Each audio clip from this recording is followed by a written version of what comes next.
because of a bomb threat. And I'll tell you, that's the one thing that I've always feared coming to our soil here. People have lived over in the Middle East, have lived through chaos for, it's just almost normal. I'm not saying it's not scary, but it's different when it happens the very first time. It's damn scary, and I don't want it here. The ideology is very scary, and it's here. And the sad thing is, you can't sit and dwell on it. You got to enjoy our lives. But the only time, I don't know how you say it, if it's Savannah or Dana, but when it strikes and it hits home is the only time that it's going to make any sense to anybody. And then the question's going to be this, and you tell me if you think I'm wrong, but the question's going to be like, well, why didn't we prevent this? Why didn't we stop this? Exactly. We should have what? Japan? Go look how many Muslims are allowed in Japan. And when they are, they're watched very, very closely. They won't do it because people are fucking cowards. The politicians care. Like, if you look in Europe, right.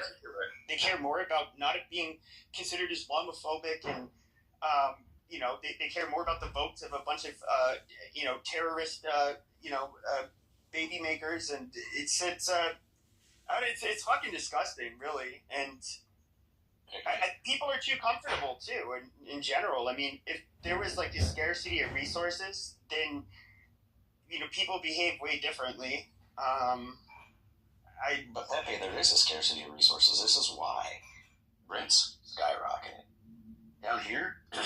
I know what. Oh, when I say painted. No, I get what you're saying, but in other words, people would have to be made to feel very uncomfortable. And in other words, it hurts. That's like the level. Having to have roommates and deal with a bunch of other shit, and not being able to own a home, all of that sucks. But it's not. It's not something that's gonna make you like hurt, like in day to day. That is that kind of shit where people really, I get fighting to start. Yeah. I've had friends that came from Bosnia, and they were just young kids. I didn't believe it. Talked to one of their parents, 8 years old. My friend had to strap up and freaking fight a war. I was like, I didn't believe it. I didn't tell him I didn't believe him. I never did. But hearing his parents talk about it, can you imagine what that had to feel like? To be a mom and know that your kids they gotta go.